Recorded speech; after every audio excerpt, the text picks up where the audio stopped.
It's incredible to go to, a new city and work with the crew there.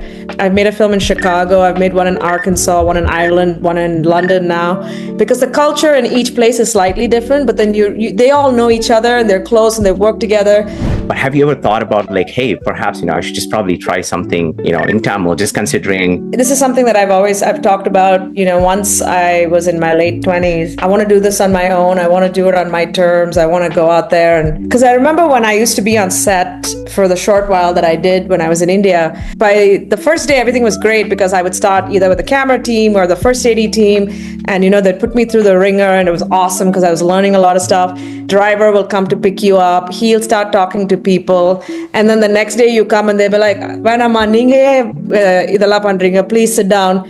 Ninge MSV granddaughter. And then I'll be like, what? No, that's not why I'm here. Like, I'm here to learn. They'll be like, no, you please sit down and relax. And I'm like, I don't want to relax. I came here to learn, So they set an instance that, Vishwanath Garu, when he's filming and if it was a cloudy day, he would look up and he'd say, Andavar, please clear the skies, and it would clear. I don't know how true that is. Did you ever hear that from anybody? No. No, I've not. No. Okay, great. Okay. I mean, it's possible, but no, I have not heard that story. No. Yeah. Most of the time, the recommendations that I get are Malayalam films, and they're amazing. I guess just the kinds of stories they're telling and the performances and things, it's pretty awesome. So for Picture This is honestly an outlier based on the films that I've done before because it had a big marketing arm. I mean, Amazon really went for it and they marketed it like really well, and they were very much behind the film and they really loved it. And we got a global release, which is the first time I've ever had that, and in about 24 hours, we went to like #1 worldwide on Amazon. Like, that's insane to me. It's still just like, what just happened? It's crazy. Like, there are filmmakers who've made things who they were not able to get distribution, put it on YouTube, it blew up, and now they have a movie they're making or they get a picture deal or whatever. The thing that you really need to do is have a really good script that speaks to your voice, your talent, and something unique that you want to say in this world. And I say this not just for directors, I'm saying this for writers, I'm saying this for actors. Create your own work. Like, where do you want to do your next movie in Tamil or in India? What sparked you? I think there's a lot of reasons. One, I really want to make a movie in India. Want to see your stuff. Picture this, right? Picture that.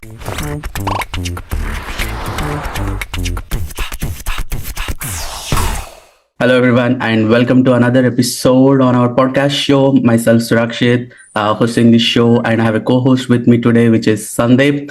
A quick intro on Sandeep. Sandeep is an actor and also owns a marketing agency. And let's get to our guest. Let me introduce our guest on the show today. We have Prarthana Mohan. She's a writer, director. She has directed a couple of movies already. And if you are checking on Amazon Prime, you would have been already seeing Picture This popping up everywhere on Amazon Prime. She's the director of this amazing movie.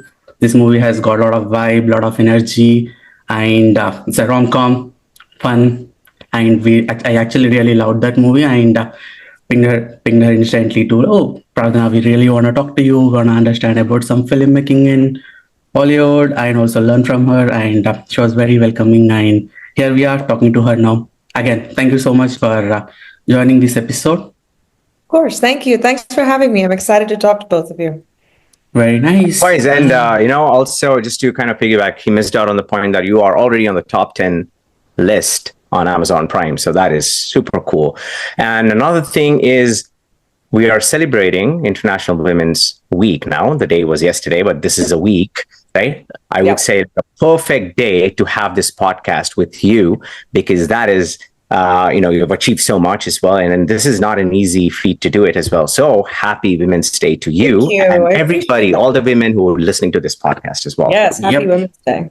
Happy Women's Day. Prarthana, first, and this is the very first thing I ask all the guests who attend our show. I know filmmaking is something which we aspire from many years, I would say. A few people maybe like right from their childhood. So I want to know, like, when did this seed start in you? Like, you want to be a filmmaker or a writer? When did it start for you, and how did it begin? That's a good question. I think, weirdly enough, like a lot of Indian kids. So I grew up in Chennai. I was born and raised in Chennai. I came to the US for grad school. But, I've always loved movies. like a lot of Indian kids, I was headed to medical school. And then I started doing theater in high school. And that's when I sort of realized how much I liked writing. My English teacher at the time really was like, you should not go to medical school. You should go do something in the arts. Which I thought was a bit nuts, but it wasn't that out of left field for me because I come from a film family in India. My grandfather is MS Vishwanathan. So it's not, yeah, it's not that out of the realm of like my, experience growing up. But it wasn't necessarily something that, my parents were very supportive, although they were like, because I was studying to go to medical school and they were like, you can't go from there to film, like pick something in the middle. But I really wanted to study film, and they saw that, even in undergrad, I studied visual communication in Chennai. And my major was in film, and I had a pretty, like, I think my short film that I did won a state award. So it felt like they were like, okay, fine, go do this. So then I found the longest ad program I could find in California at Chapman, and then that's kind of how it started. But I've always been obsessed with movies. I love, even as a kid, I think I used to like reenact all the films, all the scenes and stuff, and drive all the neighbors insane because it would be like, spoiler alert, don't let her watch a movie, she'll tell us everything. But yeah, so I think it was something that was always inside of me. It just seemed very like, in some ways, far-fetched because I wanted to make movies that I felt were, now I feel like in India is not that uncommon, especially with streamers and stuff. The things that are being made in India are incredible. But at the time when I was growing up, I loved those movies, but I felt like there was like my voice, there was not a place yet for that. But I feel like that's not true anymore, and, also watching Indian directors do really amazing things in the West. I was like, I want to go try that for a while. And it was, that's sort of how it all happened. Very nice. How did New York Film Institute and Associate Dean happen? After grad school, I'm sure you all know how hard it is to be a filmmaker and make a living. You're hustling a lot. So I started working at New York Film Academy, kind of as a teacher's assistant. And then I've been there, they've been really great. I think I've been there for 11 years. So I'm an associate, I'm not an associate, I'm a dean for academic affairs at the Los Angeles campus. But yeah, it was kind of really great to be at a school where you could develop curricula and do things like that. And a lot of, I think, the things that I was doing in the field as a filmmaker, I was able to bring it back and see how we could develop programs and things like that. So it was a good sort of place to land after film school. Very nice. So you basically had film instilled in you, right? I would say it's in your blood, right? Because you mentioned, your family. If you go back, right? I was raised in Chennai for like the initial part of my career, right? So, sorry, not career, life. What am I saying? So, so I grew up actually watching Tamil films as well, right? So I remember, mimicking, Gemini Ganesan or like Shivaji Ganesan, right? And well, your father worked with all of them. My grandfather, yeah. Your grandfather basically worked with everybody. All is all the greats. You have like this great, what do you call, sort of a legacy, that is like passed on to you in one way or the other, right? Yeah. So question is, I know that you mentioned that you want to try the Western films, but have you ever thought about like, hey, perhaps, I should just probably try something, in Tamil, just considering, you have all the backings, you have like all the network there. And it's all easier for you as well, right? Yeah, I think it might have been easier. I think this is something that I've talked about, once I was in my late 20s, I was very like, I want to do this on my own. I want to do it on my terms. I want to go out there, and I don't want, because I remember when I used to be on set for the short while that I did when I was in India, it was very hard in the reason being like, by the first day, everything was great because I would start either with the camera team or the first AD team. And, they'd put me through the ringer and it was awesome because I was learning a lot of stuff. And then somehow, driver will come to pick you up. He'll start talking to people. And then the next day you come and they'll be like, "Venamma, ninge idella pandringa, please sit down. Ninge MSV granddaughter." And then I'll be like, "What? No, that's not why I'm here. Like, I'm here to learn." They'll be like, "No, you please sit down and relax." And I'm like, "I don't want to relax. I came here to learn, And not that it would have been like that always, but, I wanted to kind of learn the hard way, I guess, especially in this industry. You have to pay your dues. Otherwise, it never is what it is. You have to learn, you have to do the hard work. So when I was in my 20s and it was hard and I was making my way in the US, I was like, man, why did I do this to myself? I could have made movies in India by now 100%, Exactly, right? But I do want to go back to India and make a movie. I do have a script that I've written that is set in Kovalam in Chennai that I want to make, that I'm very passionate about. So that's something that I'm working towards doing. Yeah. Right. Now, considering, you've spent like a lot of time like on the sets, obviously, and then you mentioned you've been obviously treated with somebody like, hey, please, you don't have to do this and sit like that, right? So now doing production in India or Indian movies, right? Obviously, there's like a lot of people working on the sets and, and you're very familiar with that sort of a setup, right? Yeah. And it's a lot easier for you to kind of have people work for you on the set as well. How was that like different, when you switch gear to like Hollywood? Like how difficult was it, or was it like easy for you, or do you find it like, this is how it needs to be? Again, everything I'm going to say about my experience is limited in India, and it was a long time ago because I left India in 2006 and I have not worked there since. And when I did work in India in the sets, and I think to some extent there's some version of that still, but I think the days are longer, the number of shooting days are longer. There isn't a clear definition of roles and things that I saw, which was very different. And then of course when I went to film school, the American system is very structured, which a person like me who's very type A really loved that, because it was like, okay, everybody, you learn the craft, who does what, that there's a chain of command, because really for a set to function well, people need to know what they're there to do, and they need to know, they say stay in your lane, but it's really kind of that. You need to be the master of what you do so that everybody else can work well, and I found that to be super like refreshing. And they were instilling that to us from the time we were making our student films, and that really translates, and it makes, because in the US, you're making movies in like 12 and 16 days that are like pretty decent sized films, and it only works if everybody really knows what they're supposed to be doing. And it's not sort of, everything is kind of, in some ways, for the most part, the script is locked before you go to picture, which is not always the case because there's a lot of rewriting happening sometimes back home, right? There were some things that were definitely different culturally.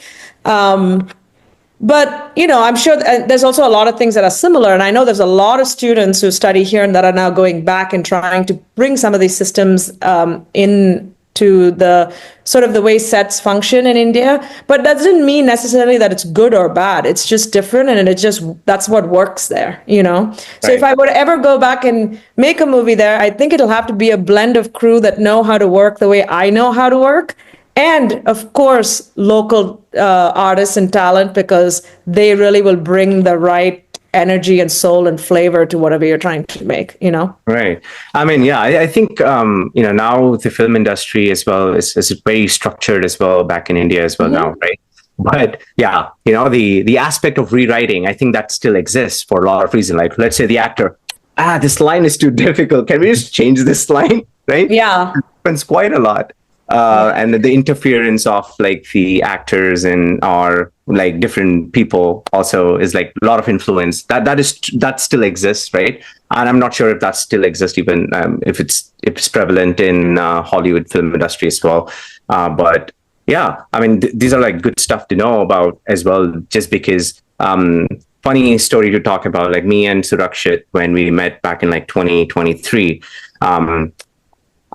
we just met through, he was looking for a cast for one of the films, and I reached out to him and I said, hey, let's make this together, right? And he was like, I have a camera, I'm going to direct it, I'm going to probably do the DOPing, right?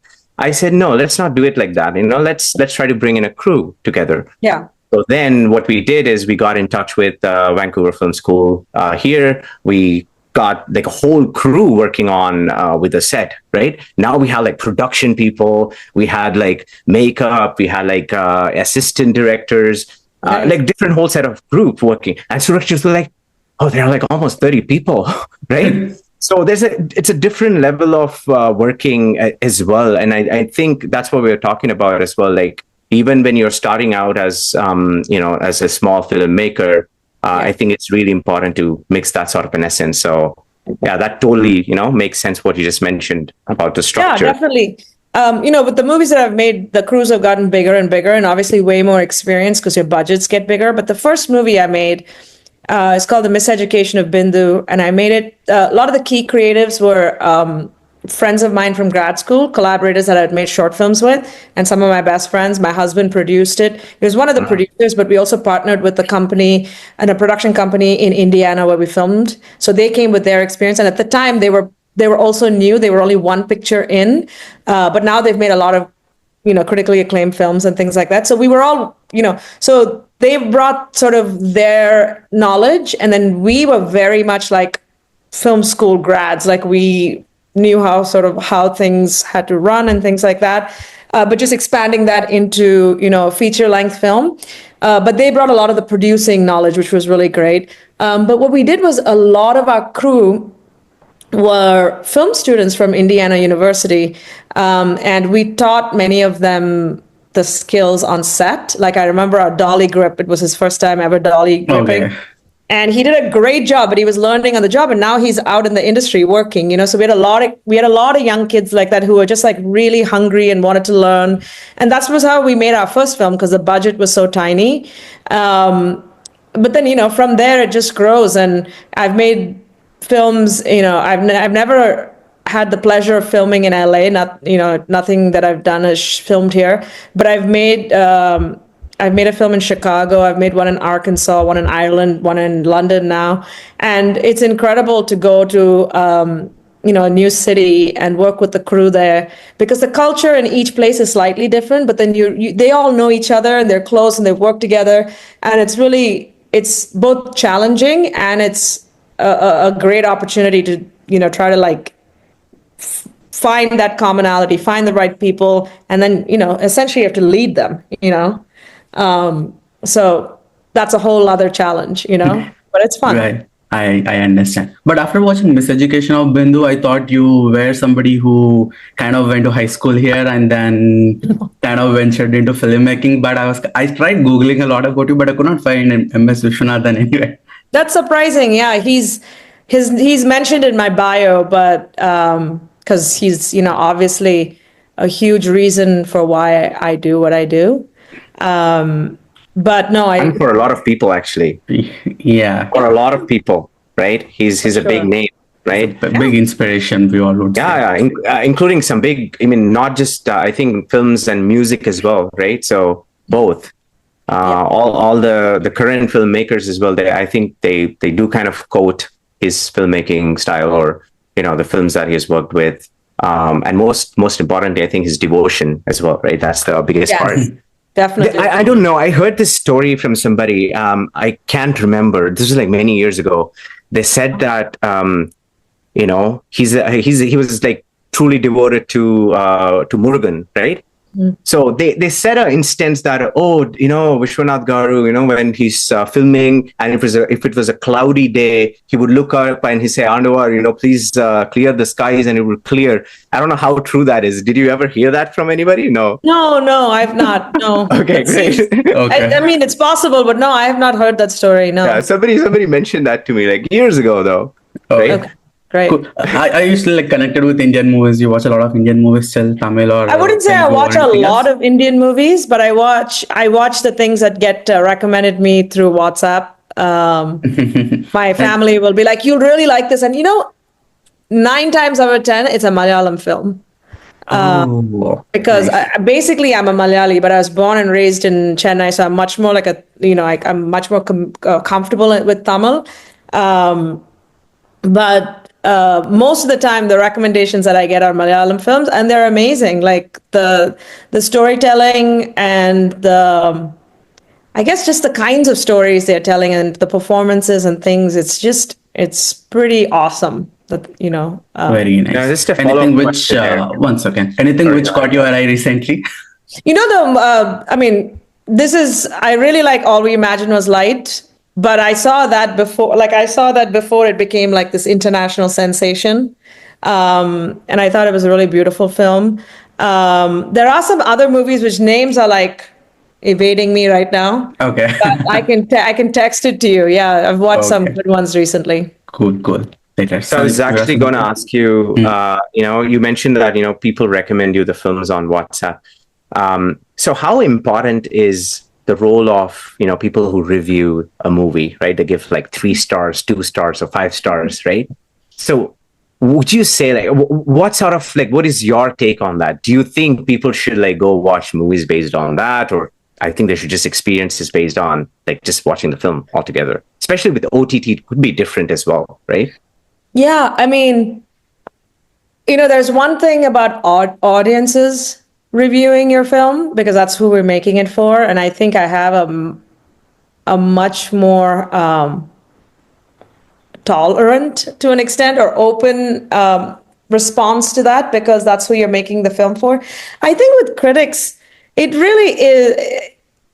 A lot of the times you'll get a bad review, but it's really from a person that you didn't make the movie for. They're not in your demographic. They don't get it, and they'll just be like, this was terrible, And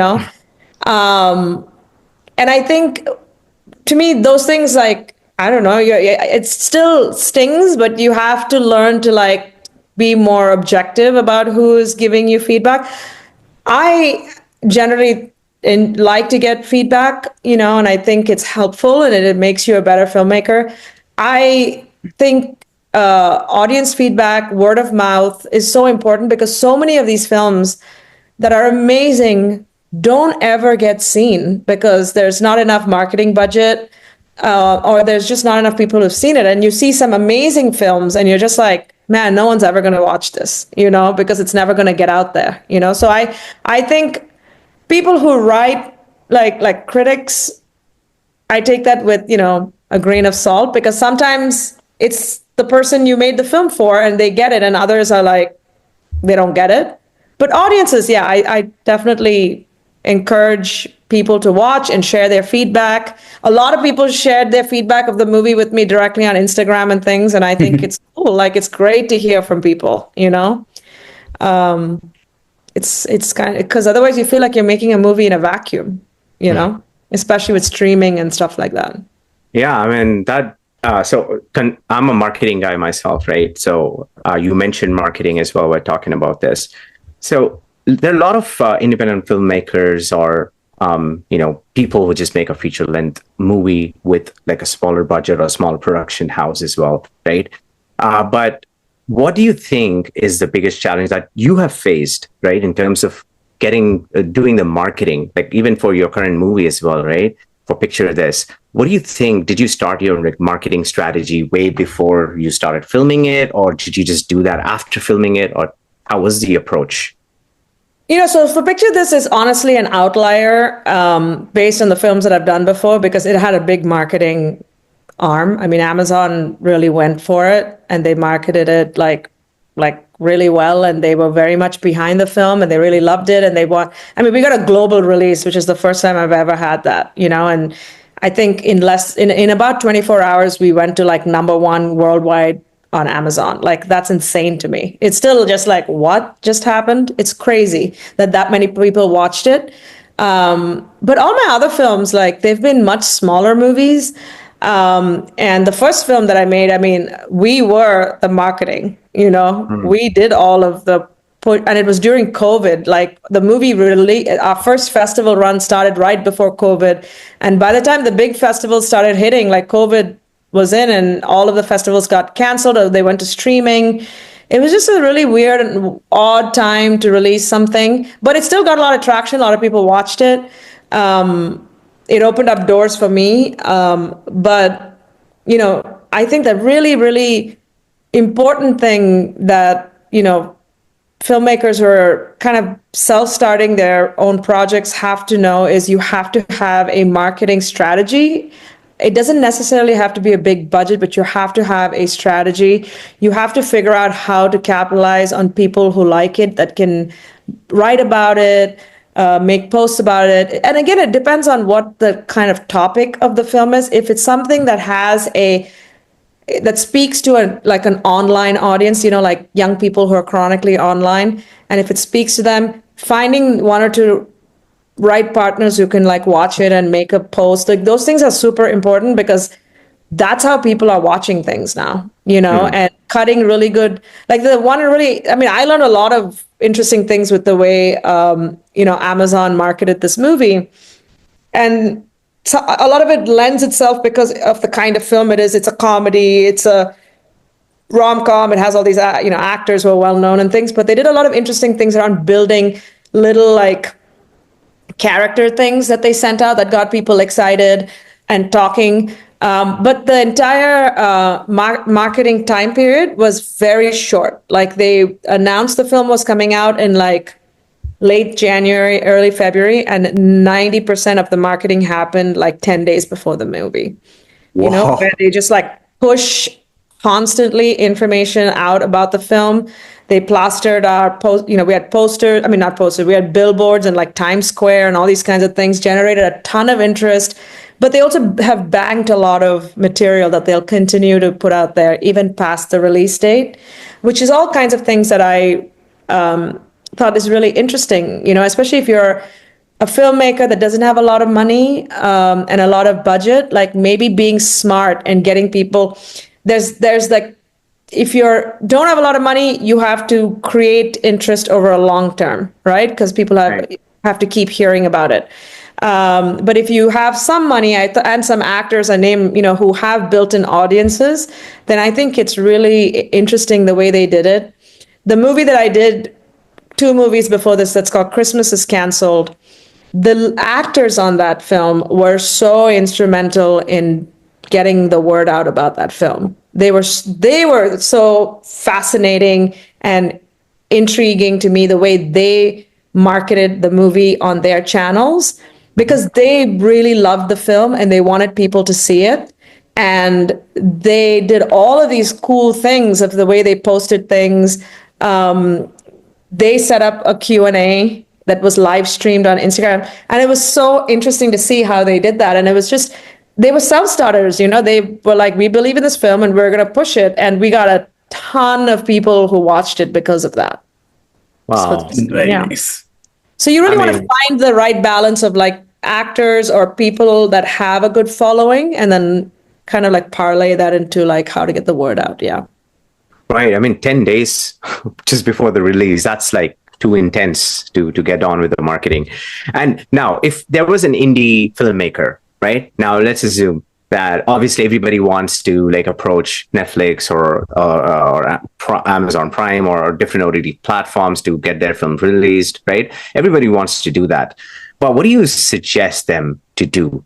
What's the best way to, let's say, do they make the film and then approach, or what do you suggest the journey should be for them? That's a very good question. I don't know the exact answer, because I feel like everybody who has somehow managed to get there, including me, has had their own unique journey of how they got there.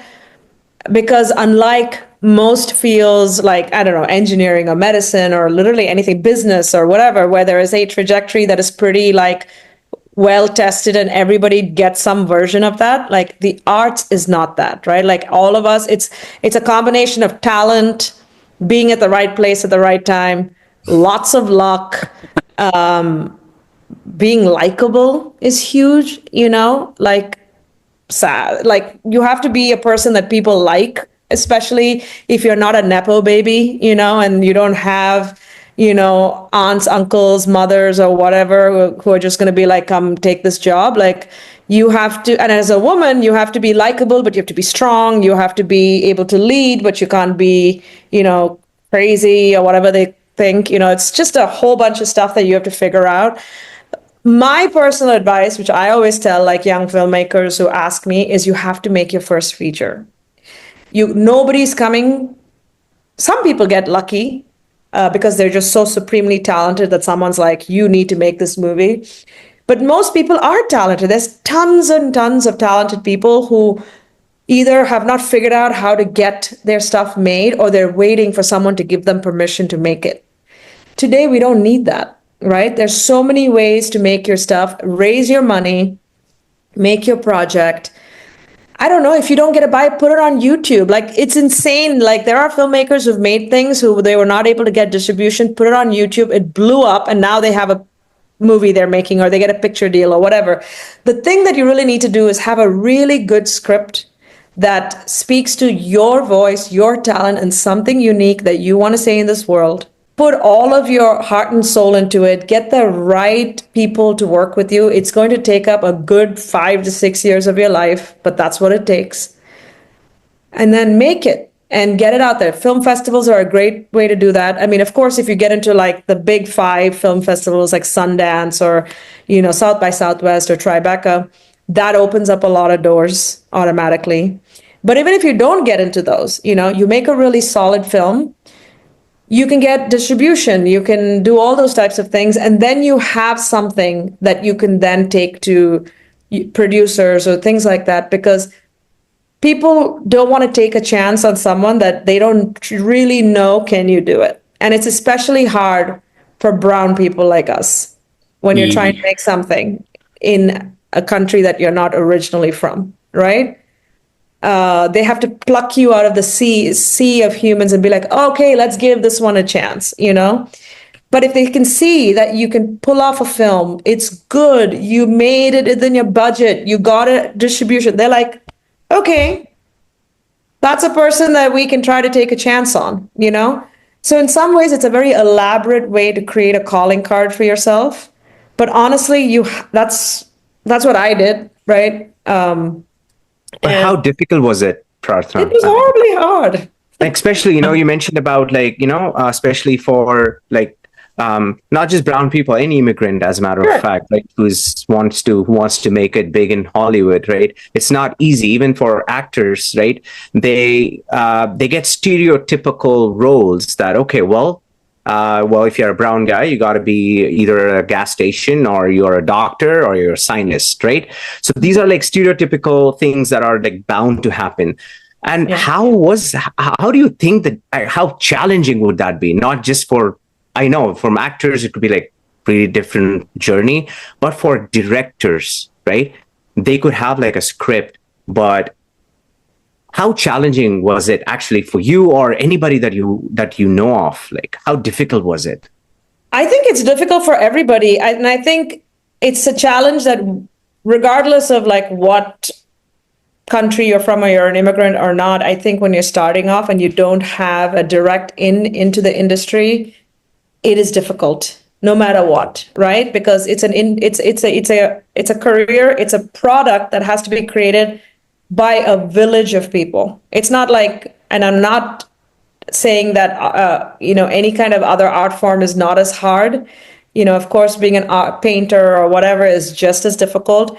But it's mostly you and your art, right? And you are the creator of it. But when you're making a film, you need to get 50 other people to come on board, and in some cases give up 2 to 3 weeks of their life for very little pay, if not anything, to go on this journey to make your vision happen, right? Which is why I think the way you make your first movie will never be how you make any other movies. Some people will do that again and again, and my hat's off to them, because it is so difficult to make that first movie that way, right? There's so many sacrifices.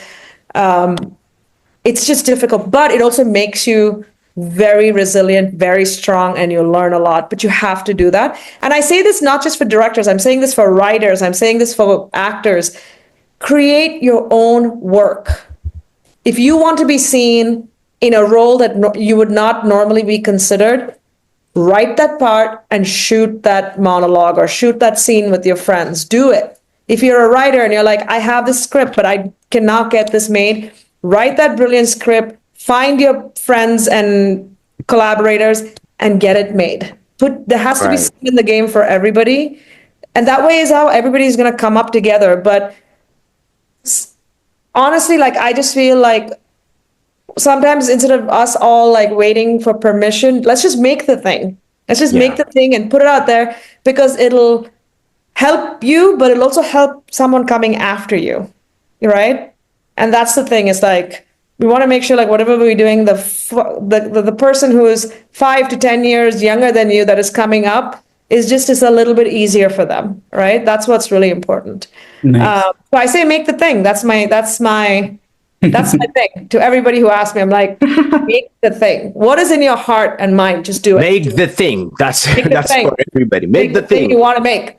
Yeah, actually, we were thinking of asking you, like, if, let's say, people like us, somebody who came here for graduation and then who is trying to venture into filmmaking here, what would be their first step? Like, where do they start? I think you already answered it. So I would get on to the next one. I think you've been working here for quite a few years. You've been seeing this change in the Hollywood industry, I would say, that South Asian representation is kind of increasing now. And compared to how South Asians were represented like maybe 10, 15 years ago, as Sandeep said, like a cab driver or somebody who works in a gas station, I think like the world and the industry is accepting them as male leads, like Simone, for example. She acted as a main lead in Bridgerton, and then this movie. I think there are like quite a few other movies coming up. You being in the ground, somebody who worked with fellow filmmakers here, already worked on 4 films so far. So what's your take on it? Are you still seeing that stereotypes being like inclusive when films are coming out? I know there's a little bit of an improvement, but you have any other opinions or anything to say about it? Yeah, I mean, I would say that it's getting better, but it's not there, obviously. It's not where we've not achieved this space where there's tons of opportunities for everybody. I think it's still a little bit of a struggle, but there's huge improvements, right? So in the time that I have started, which is almost, I would say 7 to 10 years ago, there's a lot of improvement. I think, when a film like Picture This, to me, the coolest thing that happened this weekend was not only that, my movie came out, which was awesome and really great, but there was this other TV show on Hulu that is called Delhi Boys. Yeah. That came out on the same weekend. And then Mindy Kaling has a show that is killing it on Netflix. And I'm sure there's a lot of other stuff that I'm missing, but these 3 things were like everywhere, and that is incredible, right? That's awesome. And I remember someone was telling me, I wish they had staggered it a little bit and like each thing came one after another. And I was like, why? Let's just flood it, But the most important thing is, like, I think when these things do well and people watch them and celebrate them and enjoy them and they do well, that helps, right? That opens up, doors for the next person to make something, and for the studios and stuff to feel comfortable that when they have a film that is either centered around a particular group of people or a character that is, South Asian, they can feel confident that it'll do well, right? Because in the end of the day, it really comes down to the money, right? And I understand that, right? It's not charity, it's something that there's a bottom line. Everything has to make sense, right? But if we all go out and support these projects and they do well, then we're going to get more of them, and that's the only way it happens. Exactly. Also, on the same lines, I wanted to ask this. I see so many shows, though representing South Asians, there is this issue with accent I find in many movies, which I'm very happy that none of that was there in Picture This. It was flowing naturally. There is this forced Indian accent where they like push them to speak like word by word by word. I know this quite a few months ago, there was a show in which Sindhu was in, and there was so much accent in it. I like the show, but the accent was taking me off. I know we are making our own mix. It was the Pradeeps of Pittsburgh. Yeah, exactly. Really fun. I love the show. I thought it was so funny. Yeah. But I get what you're trying to say. Yeah.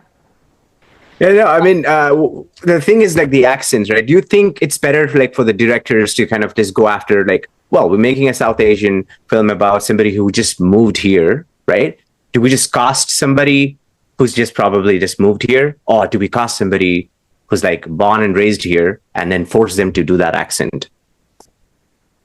You know, that is a very complicated question. Not because of the question. It's like, I think that would be, I am with you 100% about Indian accents, right? Like, and I think it's often not even the actor that is wanting to make that choice. I've heard so much from not just South Asian actors, like actors of like all different kinds of diasporas and like different immigrant backgrounds, but generationally, like they've been in the US, they're like second or third generation or whatever. So they have no accent, but when they get apart, they're like, can you do this accent or that accent? They're like, and they don't like it either, right? Right. And I think one thing that we wanted to do with Picture This was I wanted all of them to speak like they speak in real life, like no accent, like Sindhu speaks that way, Simone speaks that way. Nobody is speaking in any way that's not their actual accent, because I'm like, this is where you live. How do you speak here? Like speak like that,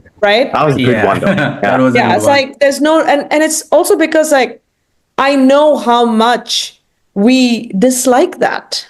So obviously we didn't want to do that. And there was a lot of other things that we also tried. I mean, some well, some maybe not so well, that it didn't get there, but we're, playing with a lot of the stereotypes of like how we are represented. And, there's not a lot of dwelling about like her skin color or that she's Indian or like what it feels like, all that stuff, because that's all true. That's all things we experience living outside of where we're from, our home. But it's not what we present to the world 24/7, right? We move between spaces. There's a lot of like organically how we exist, how we are with our friends from back home, how we are when we're at work, where maybe it's a different kind of mix of people. And we are so good at moving between these spaces and figuring out how to communicate, that it was very important to kind of capture that without talking about that. Like, that's how it is, And I think all of those things get better as we get a chance to make more things, right?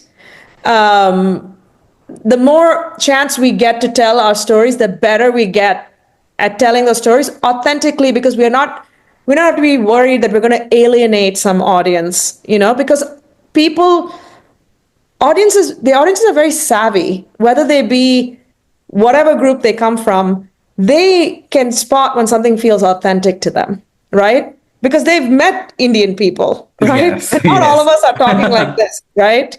And it's like, don't do that to us. And even they're saying, please don't do this, let it be like my neighbor or whoever that I've gotten to know, and make it feel like something that we can relate to, right? And I think it's nice to see that things are progressing in that way. And there's obviously ground to cover.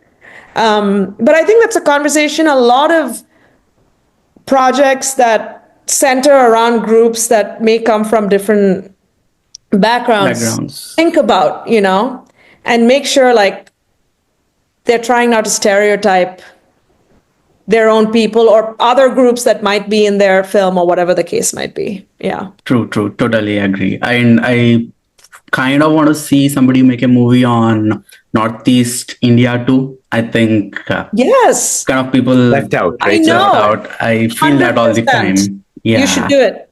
I'll do it.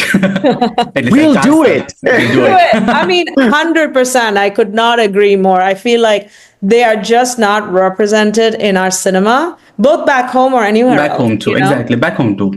Yeah. It's like, it would be so great to see their stories, and they're such a huge part of like the fabric of our everyday lives, and like culturally, like I would love to see a film from there, and see what it's like, and it's got to be awesome. So I hope, and I'm sure there are amazing films already, and we just don't know them. But like you said, it'd be nice to see more of it. Yeah, Exactly. I'm already thinking of a concept right now. We'll knock it soon. I love that. Anyways, let's get to the main part. Picture this. Yes. So, as I told at the start, I loved the energy. Again, acting, Simone, everything was so on point. It was fun. I would say I like watching fun rom-coms a lot. They're like, okay, no brainer. I don't want to invest so much of my brain to Correct. understand a movie. It's fun. I like that aspect of it. How did this like project start? And especially like, let's say the casting, it was all your choice, or Amazon Prime was involved in, okay, we need this actors. Yeah. So one thing that we wanted to do when we set out to make this movie was to make a movie that was fun and joyful. We felt like, there's a lot of serious things happening in the world, and maybe it's nice to just watch a film that feels enjoyable, and doesn't expect it. You can sit back and relax and know that you're generally going to be treated with care. And I think that was kind of what we wanted to do. Simone Ashely was already attached to the project when the script was sent to me, which was like super exciting, because I was like, wow, someone like of her caliber is attached to this project. It's going to be really interesting. And then, of course, the casting, the really interesting thing was for many, many of our parts in that film, we were lucky enough to get our first choice of who we wanted, which almost never happens, because either they just don't want to do the film, which happens a lot, or they're not available, But we got really lucky. Like Sindhu was first choice for mom, and she was available and wanted to do it. Kulvinder Gir was our first choice for Pandit. And like I don't know how much you guys are familiar with his work, but he is a comedy legend. And I grew up watching Goodness Gracious Me. And honestly, like I was in awe of him. He is so incredible. And it was so awesome to work with him. He's just like a nonstop, like funnel of just performance and things he would do. Like we would just have to like figure out around him. He was amazing. Phil Dunster, Nikesh Patel, all of these, Asim Chowdhury, these were all actors who were like number one on our list. And, with Asim, we wrote him like a song and like made like funny videos to see if he would come on the film. And he did. Like, he was just like, y'all are such goofballs. I'm going to come on this movie. And, many of them just came and did 2 days, and it was a lot of fun. So, yeah. And of course, there was a lot of input from Amazon, because they also had to make sure that, this is the kind of cast that will get the audiences excited and things like that. Yeah. Very nice. Like I know you're getting amazing reviews and a lot of compliments from folks once it is out. You can see it from the trend, the way how it is getting trend. But anything which like it's in your brain, okay, this is a very nice compliment which I'll remember.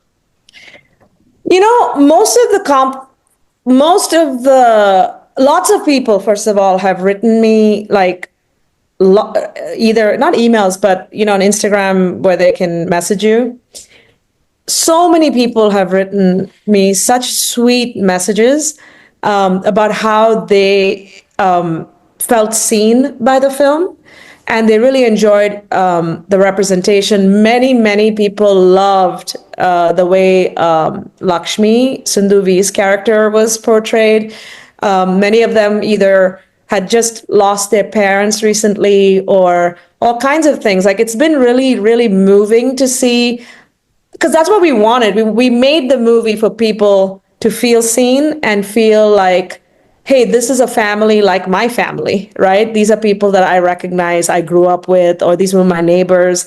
And I think a lot of people really resonated with that. And I think that's been really nice, the messages to get from people. And I respond to, all of them, because to me, a lot of them say things like, I'm just sending this, I know you're not going to read it or respond. I'm reading it, I'm responding.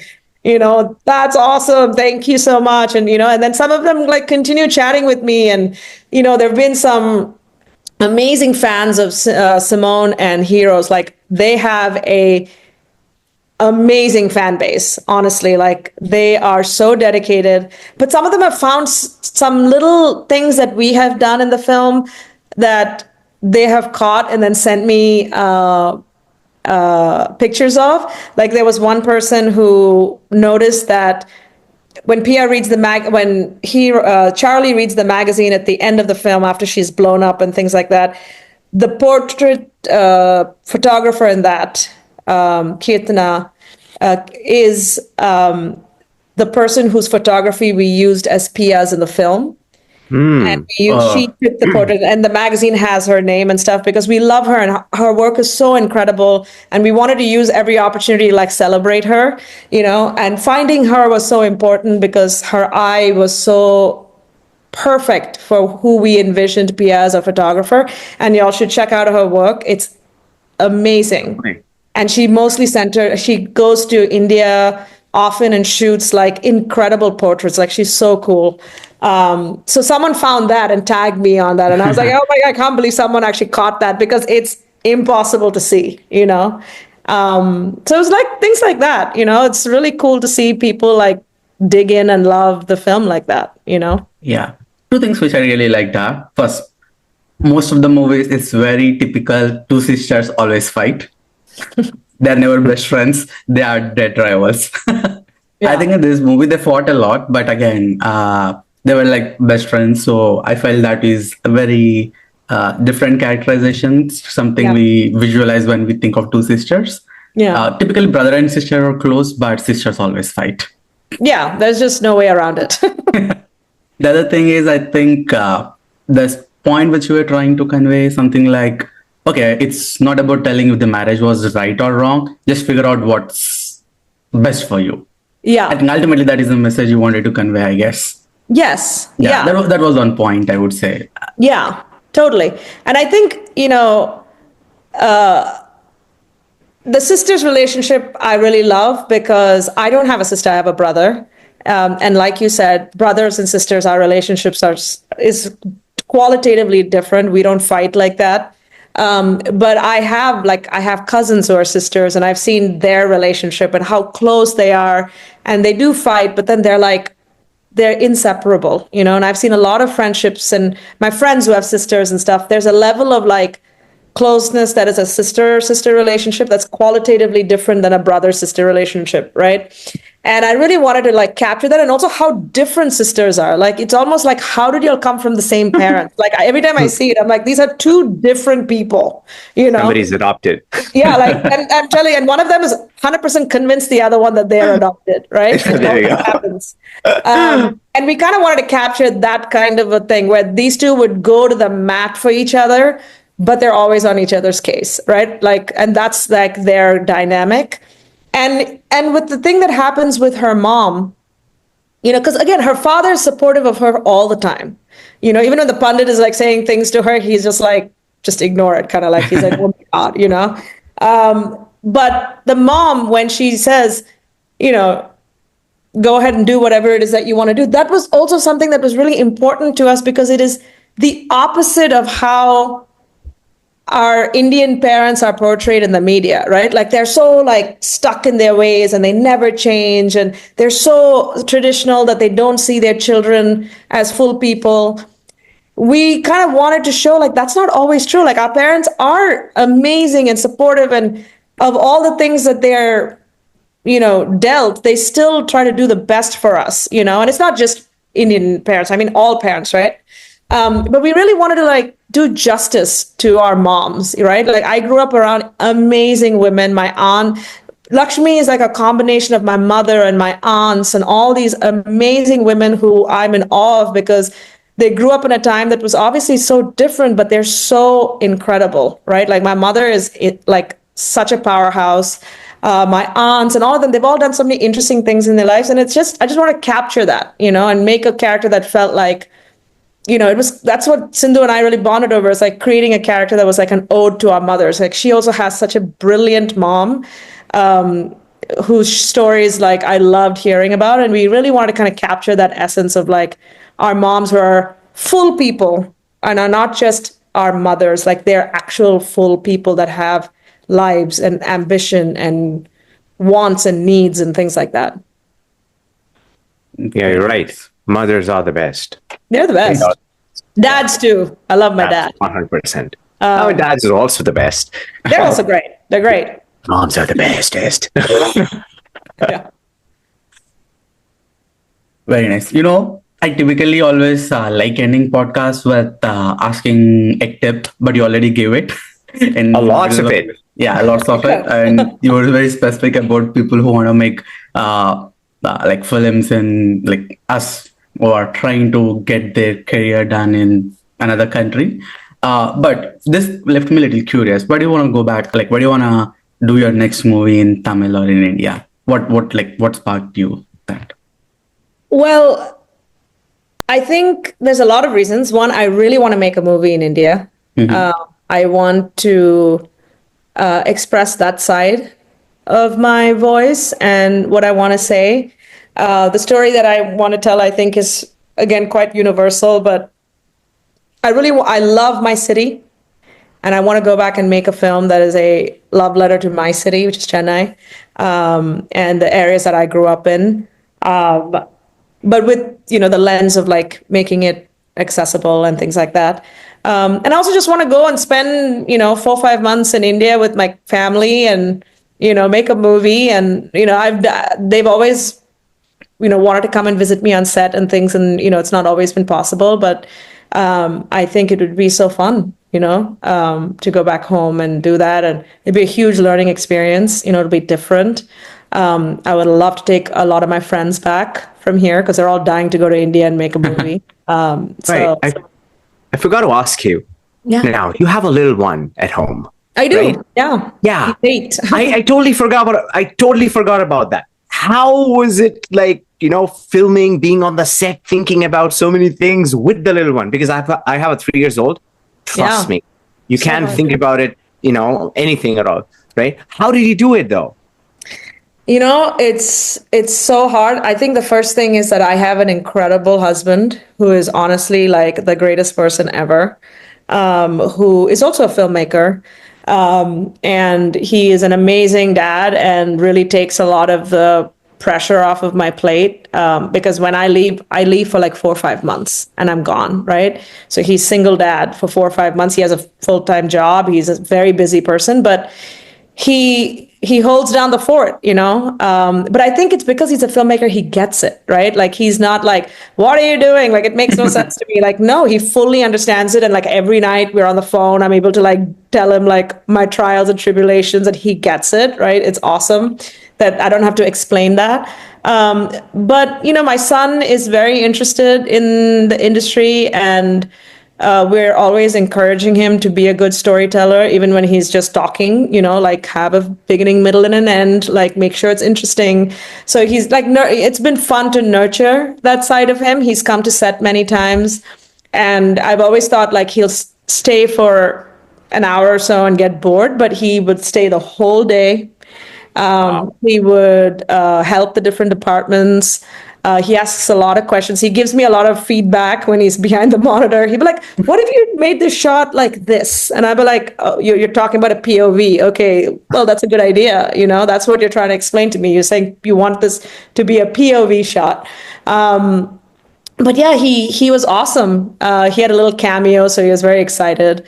But it's difficult. Like the first movie I made, he was just 2.5 years old. And I made that movie. The other name that the editor and I had for that film was While Cyrus Was Sleeping, because that's the only time we could work. So it's much more different now. He's 8, so it's just missing being around and going away and stuff. But it's hard. It's hard. I don't know how people do it. I don't know how I've done it so far either. I'm still thinking, how did you do it? But it's crazy. It's crazy. I think you have to have a good support system. And for us, we don't have family in LA. All our family's either in India or in Indiana. So my husband, he's just a beast. I don't know how he does it. It's incredible. Yeah, that's Well, I amazing. changed my dialogue. I would say moms are the best and dads are also super Hey, best. we got them both. We got them both. There we go. But yeah, that's amazing. Very happy to see great work coming from you, and I really hope the movie which you want to make in India turns out to be a very big success. Like picture this, Thank and you. hopefully we'll make a movie soon and we'll send it to you. 100%. I'm rooting for you both. I want to see your stuff. Picture this, right? Picture that. us. You guys do it. Exactly. You guys, when y'all make your thing, send it to me. I'd love to see it. Definitely. Absolutely. We'll try. I'll try to stay in touch. We'll definitely send it out to you. And Awesome. once again, thank you so much for joining on this podcast episode with us. It's amazing. I would picture this and say that this is one of the best episodes we shot. I'm very happy with the way how it all turned out to be. Awesome. Congrats. I'm so happy to hear that. And thank you for having me. And your questions were great. And, stay in touch. Yeah, definitely. We'll stay in touch. Thank you. Thank you for being the light, right? For a lot of people. So we are inspired, right? So obviously that's a really inspiring story that you talked about. It's not easy. So power to you. Loads and loads of success to you as well. Right? I appreciate that. Thanks, guys. Really well. Thank you. You guys take care, okay? Okay. Take care. Thank you all. Bye-bye. Take care, Prarthana. Have a good day. Bye. Hey guys, if you haven't watched Picture This yet, please go and watch it on Amazon Prime. It's amazing. It's fun, and you'll definitely love it. And please leave your comments about the movie on the comment section.